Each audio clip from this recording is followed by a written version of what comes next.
मेरे एक दोस्त ने कहा यार तू जिथों आया है ना जे ना आंदा इतने चादर बिछ जानिया सी, दरियां बिछ जानिया सी, तो गुरु जी ने दरियां बिछाइयाँ अपने सत्संग वास्ते। देखो ये गुरु जी का कमाल है।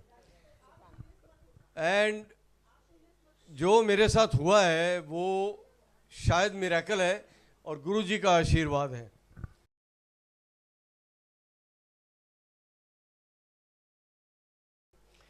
मैं बात कर रहा हूँ 8 तारीख की, 8 तारीख की संडे की। सैटरडे को गणपति जी आए थे, हमने 1.5 दिन के गणपति बिठाए थे, पर ही हर साल बिठाती है, तो उनकी सेवा की हमने। और नेक्स्ट डे दोपहर का भोग लगा के मैं फ़्लाइट पकड़ने चला गया। अब ये तो हो गई कहानी मेरे जाने की, और बप्पा से आशीर्वाद लेके गुरु जी को बोला चलो साथ चलो, ये हमारा चलन है, जब भी जाते हैं हम गुरु जी का आशीर्वाद उनको बोलते हैं गुरु जी हमारे साथ चलो।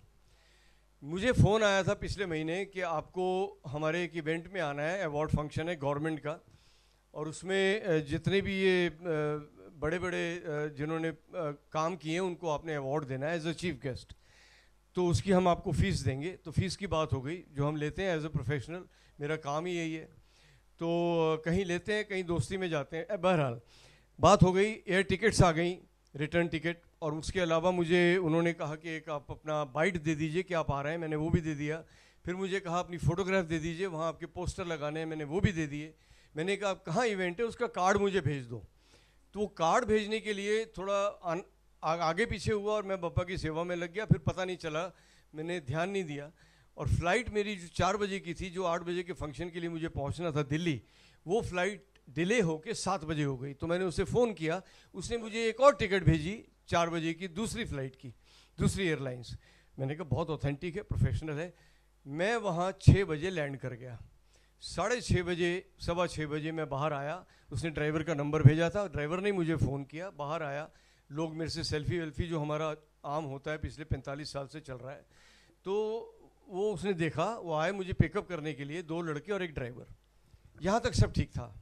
उसके बाद मुझे उन्होंने लेके गए और मैंने कहा कहाँ फंक्शन है, कहते दिल्ली में ही है, ये बस आपको लेके जा रहे हैं। तो चलते चलते वो यूपी बॉर्डर के पास पहुँच गए। मैंने कहा ये कहाँ जा रहे हैं? बोले वो ऑर्गेनाइज़र वेट कर रहा है, तो आप उससे मिल लीजिए। उसका फ़ोन आया, सर मैं वेट कर रहा हूँ उधर, वो शिकंजी, जैन शिकंजी के 3-4 आउटलेट्स हैं, तो उसमें कन्फ्यूजन हो गया 1 2 3। Anyway we caught him after about half an hour 45 minutes, और उसने एक आइसोलेटेड जगह पे गाड़ी खड़ी की थी। तो जब मैं वहाँ गया तो उन्होंने मेरा सामान उस गाड़ी में डाल दिया। मैं कहा यार ये बैग क्यों उधर डाल रहे हैं? बोले सर ये अपनी गाड़ी, इसमें चलेंगे। आई सेड फाइन, ये भी ठीक था। उसके बाद जब मैं गाड़ी की तरफ गया तो देखा उसका नंबर प्लेट ही नहीं है। सर ये कैसे हो सकता है? फिर देखा जो ड्राइवर है उसने मास्क पहना हुआ। मैंने कहा यार ये तो कुछ, और यूपी बॉर्डर, और बता नहीं रहे कि शो कहाँ है। एनीवे मैं रिलक्टेंटली बैठ गया और उससे पूछा मास्क क्यों पहना है? बोला साहब वो कोविड का। मैं कोई कोविड नहीं है, मैं पूरे फ्लाइट पकड़ के आया हूँ, एयरपोर्ट से आया हूँ, आप उतारो मास्क।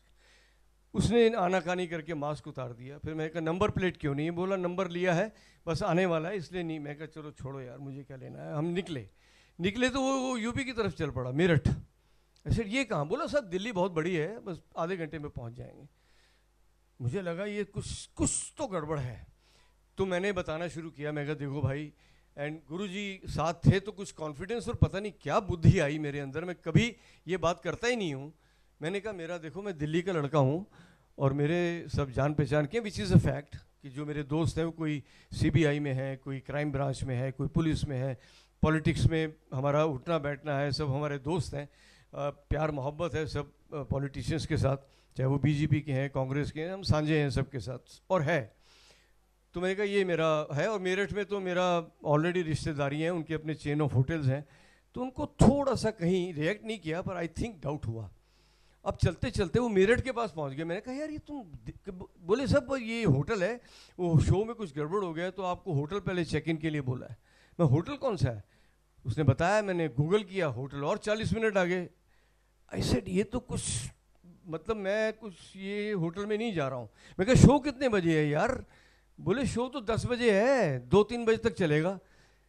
मैंने कहा ये कौन सा अवार्ड फंक्शन है गवर्नमेंट का जो 10 बजे शुरू होगा और 2-3 बजे तक चलेगा? मैं कहा क्या है शो में? बोला ऑर्केस्ट्रा है। मैं कहा है, ये तो और गड़बड़ है भाई, ये तो मैं फंस गया, I am trapped. And now I was visualising कि ये मुझे कहाँ लेके जाएंगे, क्या करेंगे। एंड मुझे सबसे पहले इसका ख्याल आया, मैं ये तो गई हॉस्पिटल में, तो मैंने उनसे कहा कि बोल रहे खाना खा लो खाना खा लो। ऐसे आते आते 9 बज गए। मैंने कहा ये तो रुक ही नहीं रहे हैं, मैंने मेरठ के पास पहुंच गए थे। ऐसे चलो खाना खा लेते हैं। ढाबे पे खाना खाने रुके, यश ढाबा उसके आसपास कुछ था। तो वहाँ एक लड़के को मैंने कहते सुना कि मुझे भी भूख लगी है, तो मैंने उसे अपने पास बुला लिया। तो ऐसे आजा बेटा मेरे साथ खाना खा। तो वो थोड़ा, अरे साहब आपके साथ, मैं बैठना यार, बैठा मेरे साथ, उसको मैंने खाना खिलाया। और उसके बाद मैंने उससे पूछा, मैं कहा भाई ये क्या चक्कर है। कहता सर इमीडिएटली वापस चलो। मैं क्यों। कहता बहुत गड़बड़ है, आपका बहुत बड़ा काम होने वाला है। मैं कहा शो। कहता कौन सा शो, शो तो है ही नहीं, ये तो आपका गेम है पूरा, आपको किडनैप कर लिया, आपको पता नहीं है। मैं कहा यार पता तो लग रहा है थोड़ा बहुत, लेकिन अब क्या करना है।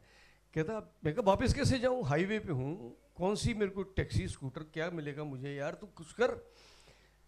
पता नहीं गुरुजी ने क्या उसके दिमाग में डाला, कौन सी आत्मा थी, उसका दिमाग घूमा। उसने जाके उन लड़कों से मीटिंग की, उन लड़कों को वापस भेजा और इनको बोला जो मेरे साथ गाड़ी में थे कि इसको वापस छोड़ के आओ, नहीं तो मैं शोर मचा दूंगा और मैं बाइकआउट कर रहा हूँ, मैं तुम्हारे साथ नहीं हूँ और मैं सारे पोल खोल दूंगा तुमको। अब पता नहीं क्या हुआ कि क्या ये तो जादू है। वो लड़के मुझे वापस मेरठ से दिल्ली बॉर्डर तक उसी गाड़ी में वापस छोड़ने गए, 1.5 घंटे की 2 घंटे की ड्राइव में। Now kidnappers who have kidnapped you and almost approach, I mean they were there in the den, जहाँ उनको लेके जाना था मेरठ से आगे, वो पहुँच चुके थे। वहाँ से वो मुझे वापस दिल्ली छोड़ने आए।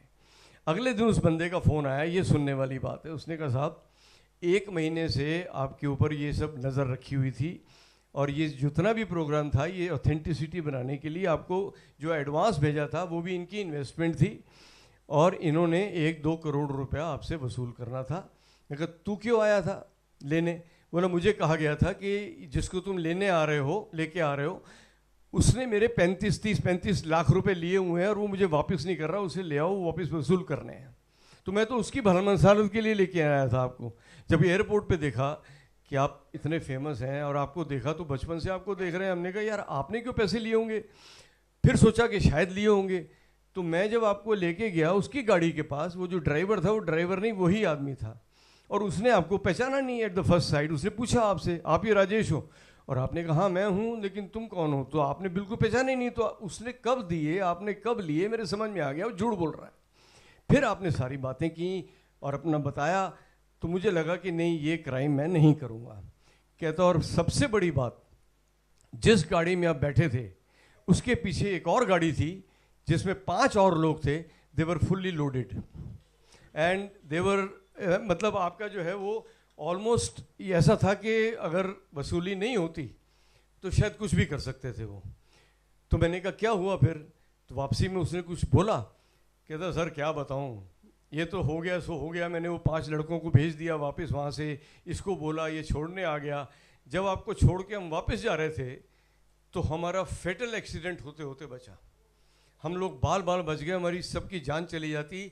मैं आगे बैठा था, वो जो मेन कल्प्रिट था वो तो मर ही जाता, लेकिन गाड़ी को खरोंचाई और सब कुछ हुआ, लेकिन हम बच गए। मैं कहा इसका मतलब समझता है।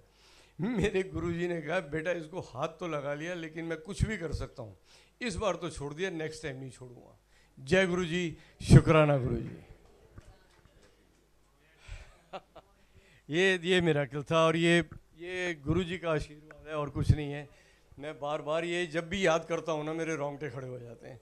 और thanks to my people, my friends, आप सब, मेरी संगत और मेरे फिल्म इंडस्ट्री, मेरी फ्रेटर्निटी, वो सब के सब सकते में हैं और सब के सब इस वक्त ये stock of the industry now कि किसी के साथ ऐसा भी हो सकता है। तो मुझे मैसेज भी आया था, जो इवेंट्स के चीफ्स हैं, बड़े बड़े जो इवेंट्स करते हैं, जो स्टार्स को लेके जाते हैं, उनका मेरे को मैसेज आया था कि वी आर सो अफ्रेड कि अब हम अगर लेके भी जाएंगे किसी को तो उसे अकेला नहीं छोड़ेंगे, we have to send some escort with them, नहीं तो ये कहीं भी कुछ भी कभी भी हो सकता है। तो ये मेरे बहुत इंटरव्यूज़ आए, कम से कम 30-35 न्यूज़ आई, right from Times of India to Aaj Tak to Hindustan Times to it was spread all over, मतलब इंटरनेट भरा पड़ा है। तो ये उनका प्यार है प्रेस का, जिन्होंने ये साथ दिया और ये सब बताया अवेयरनेस की। लेकिन मैं अब अपील की है, मैंने सिंटा, उपासना सिंह वगैरह ये लोग सब हमारे फ्रेंड्स हैं, उन्होंने ये इनिशिएटिव लिया और उन्होंने अब मेरे सिंटा के पोर्टल पे भी डाला है। तो वो सिंटा में मैंने यही कहा है कि जो भी इवेंट में जाओ 90% चाहे ठीक होंगे, लेकिन 10% be careful where you are going, how you are going and why you are going and with whom you are going. जय गुरु जी।